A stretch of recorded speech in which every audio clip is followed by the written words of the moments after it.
Sziasztok! A kertem egy szeglete, épp ilyen virágos, ezek százszor szépek, de úgy alapvetően sokfelé van mindenféle apró pici kis virág, például pitypang is. Ez azért fontos, mert a beporzóknak ilyenkor tavasszal nagyon-nagyon fontos, hogy minél több elemózsiát tudjanak összeszedni.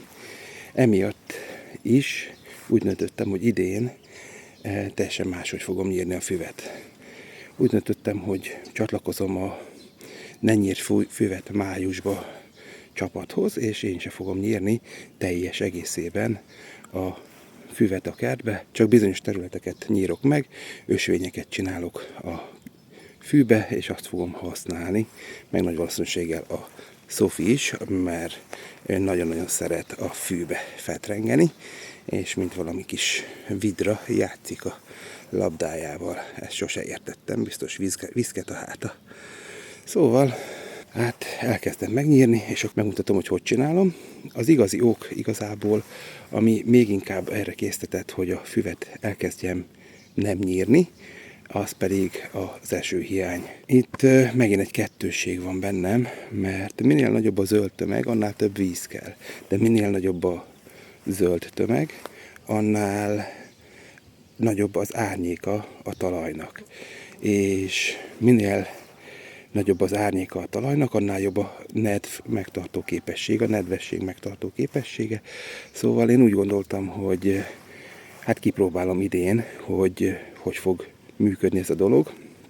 Elég aggasztó hírek jönnek az eljövendő időjárásról, és nem akkor szeretnék kapkodni, amikor már tényleg nagy a baj, és nincs elegendő víz, akár a kutamba, hogy locsolni tudjam a kertemet. Hozzá tartozik a történethez, hogy igen, én kútból locsolok, azaz nem ivóvizet használok föl, hanem talajvizet, de hogyha talajvizet használsz föl, azzal ugyanúgy szárítod a környezetedbe a talajt. Szóval ez is egy ilyen kis kettősség. De valahogy még mindig jobb, mint hogyha teljes egészében ivóvizet használnék locsolásra. Például nálunk egy viszonylag gyakori példa, hogy nyáron, amikor én este hazajövök a munkából, nagy valószínűséggel csak 9-10 óra felé fogok tudni zuhanyozni, mert nincs elegendő víz a rendszerbe, mert éppen mindenki locsolja a füvét. Ez szerintem nem teljesen ideális. Erről egy kicsit lehet, hogy le kellene szoknunk, és meg kellene változtatnunk a gondolkodásmódunkat locsolással kapcsolatban. Na de álljunk neki a fűnyírásnak, és akkor megmutatom, hogy hogyan és miképp alakul át a kert, mi lesz a fő irányvonal.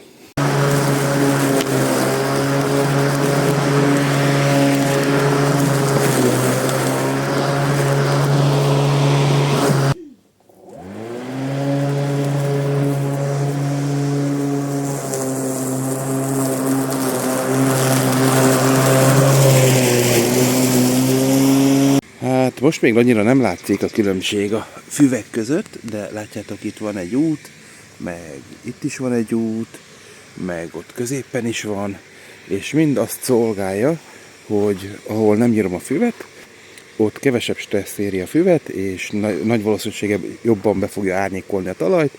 Itt meg, ahol vannak ezek az utak, ezek megkönnyítik az én közlekedésemet, hogy ne kelljen a fűre rálépnem. Na meg hát azért hagyok egy kis virágot a bogaraknak, madaraknak. Épp az előbb járt itt egy rigó család, vagy nem tudom pontosan milyen madarak voltak, és valamit csivegettek a fűből. Nagyon kis cukik voltak. Na hát nem tudom, hogy tényleg idén milyen év lesz.